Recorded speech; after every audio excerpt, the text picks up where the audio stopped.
Well, I'll just tell you what happened to us in Winchester. Maybe it was, I guess, about 2 years ago. Some very brave students started a gay-straight alliance at Franklin County High School, and you probably know that this became quite contentious, and there was quite a bit of media coverage. And so we were all at these school board meetings, and it was very contentious, acrimonious, and I was looking there, and of course on a very large, loud, screaming level, there was a lot of hatred toward gay people, and that really couldn't be sort of put up with. But then it kind of filtered out when I was thinking about the people that I live with in Franklin County, and there were different levels sort of that I tried to separate from that just awful level of hatred. And the first level was kind of like, well, we don't want to hurt anybody, actually, really, so let's just all not have any more bullying. There was that level. Another voice was that sort of moderated this sort of like the awful stuff that I wouldn't repeat. There was another level that kind of said, well, these kids that want to have this group, they just don't fit, and they're just kind of the lost ones, and if we kind of gathered them, then maybe they wouldn't want to have this group, and they, you know, they might pot, and they don't come from good families, and so this is a whole problem that we need to take care of. And that was kind of the level I thought, well, I mean, sometimes if you want to have hope, you kind of should just think, well, what would it be like if? Or what would, you know, what little thing could we do? So that started it in my head. And then, of course, the end game was for Franklin County that they were going to allow these groups but have permission slips signed by the parents. So at that point, the parents became the gatekeepers for these kids being allowed to identify openly and to meet together. So that was... So the parents became a really important part, and so obviously Parents, Friends of Lesbians and Gays was the perfect vehicle for us. And when myself and the other moms, there's about 4 or 5 of us that kind of got together.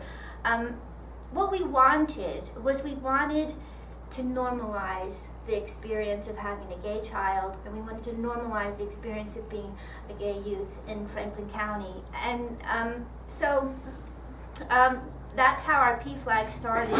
And so because of that, we just want to say, our first impulse was we just want to be this group of kind of just dowdy moms that have gay kids, have gay family members, that also make sure they get their homework done, that know where they are on Friday night, that know who their friends are, that, you know, don't, you know, cuss a lot at home, that we are just normal families, and that if your kid is gay, it doesn't mean all this other stuff. It just means that's who they are, and your family is just not going to fall apart, because here we are, you know, being moms together, and it'll be all right. That's where we started, and I think the big sort of joy that I'm sort of surprised at is we try to have a couple big things we've only been doing this about a year, so it's only been a couple big things, but what we want to do in Franklin County is have events that would allow people to come slightly under the radar. Because a lot of our neighbors don't know anybody that's openly gay. They don't know anybody who has family members that they will speak of that are gay, even though they do have family members. So we want to create events so that somebody can say, oh, I'm going to this suicide prevention meeting. And they go, and then they come. And the experience that we see that is so rewarding for the 5 of us is that we realize we've had these meetings with maybe 30 people or 12 people or however many people we can manage, 40 people. And if there's food, sometimes we get 40 people. you know, there's all your friends that you know, there's all the people you can rely on, but there's always people that come and you look out at them and you realize you talk to them after that was their very first experience of being in a room full of people for whom it's all right to be gay and for whom this is a good part of life.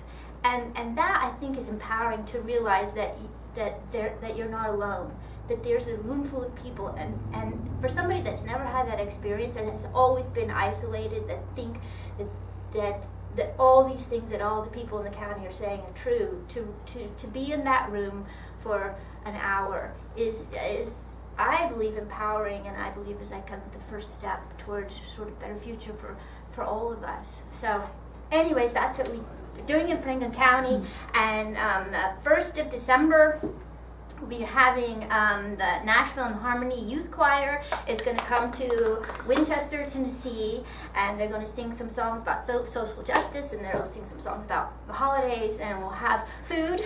Yeah. And so anyways, that's what we're doing, taking all these little steps at a time, and I couldn't appreciate Kathy more, because whenever I think, oh my gosh, what do I do now, I can just email her, message her, and she says, oh, do this, do that. And PFLAG has been terrific to sort of give us support, and just they've all done this before, and they're just wonderful. And we have these calls every couple months, and you get on the phone, and there's all these people you can't see, you've never seen before, but they're so encouraging and have done so many of these things already before us. So anyways, thank you for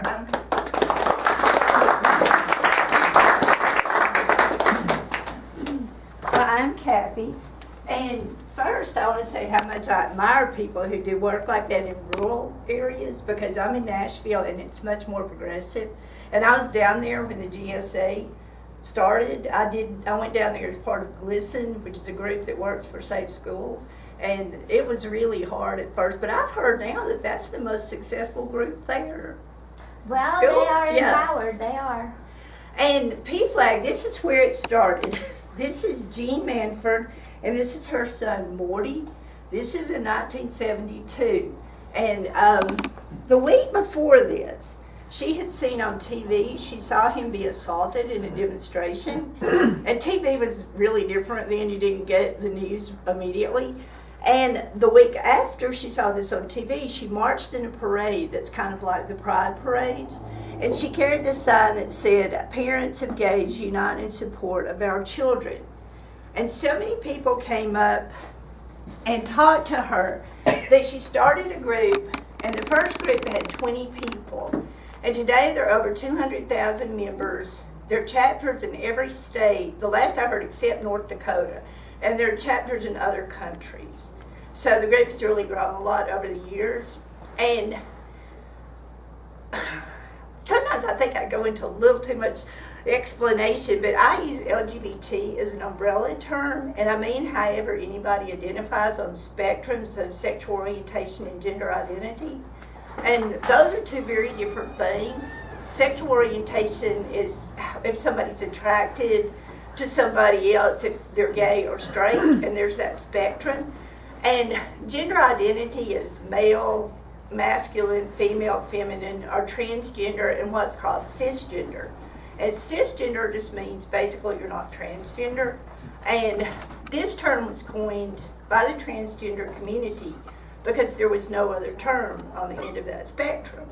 So from Latin roots, cis means on the same side and trans means across.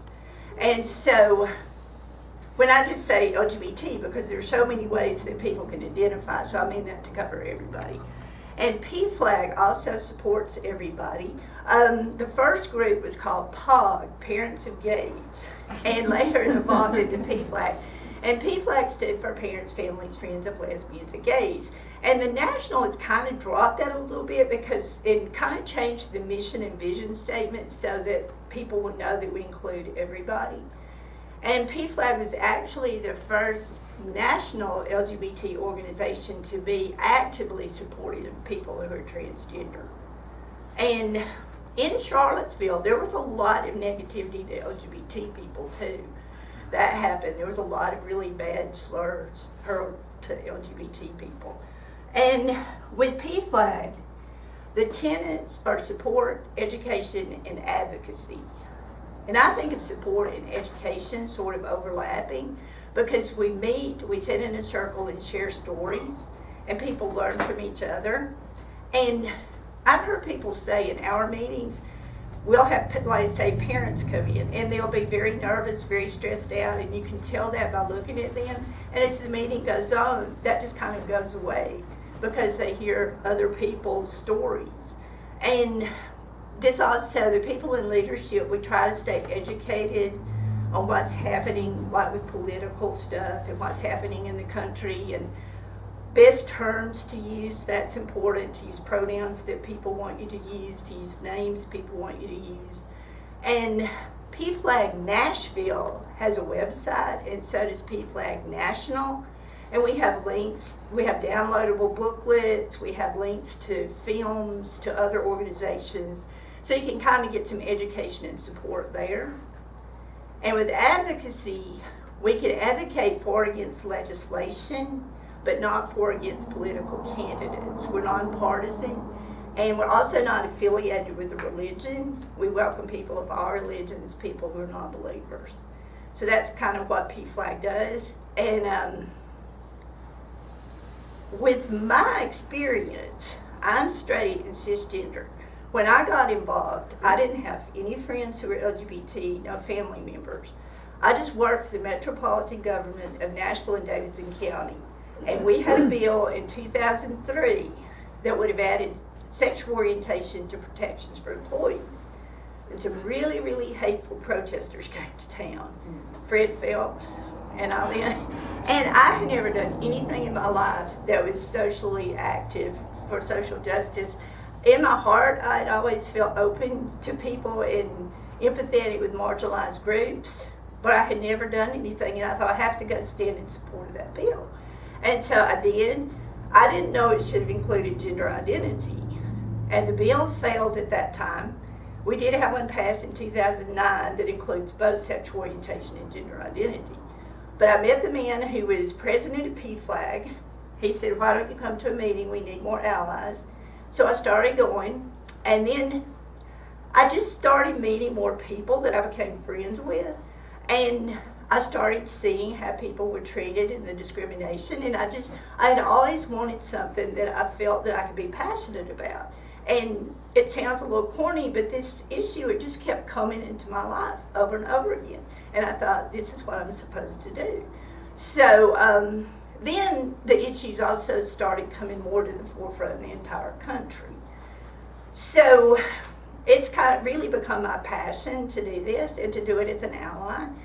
And I met, all my life, even though when I was a little bit older when this happened, I had not met people I fit in with. I had always been around people. I don't mean anything negative to people that, I don't know a better word to use than conservative, but I'd always been more liberal in my heart. But I had never met other people. I had been in conservative, grew up in a conservative area, worked with conservative people, and all of a sudden I started meeting people that I connected with. And it was like I thought, this is my tribe, finally.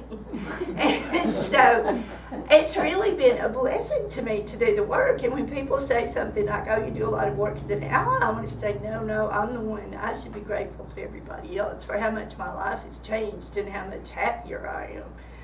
And we're encouraged in PFLAG when we tell our stories to have a call to action. And my call to action is for allies to get involved. For people, even if you don't think that you have a personal reason to get involved, because I always felt that I was making things better, because I always felt that a society that was open, affirming, respectful of everybody was a better society. But then once I started meeting people and caring, truly loving people that were affected by discrimination, it got a lot, it assumed a much more personal meaning. And though you can get involved in a lot of ways as an ally, voting's probably the most important. Have people, and I have to say, I used to be horribly politically apathetic.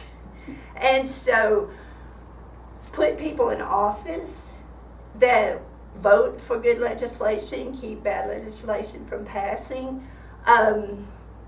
Contact your representatives. You can call, you can go by their office, you can email. And if a bill is up, just call and say, I'm not for this bill, or I am for this bill. And write letters to the editors and support people, like the fact that you're going to hope to start a PFLAG. That's a really wonderful way to support people and let people know that you're supported. And so I have some handouts. There's a group from PFLAG that's called Straight for Equality, and you can join that and get updates about how to be an ally.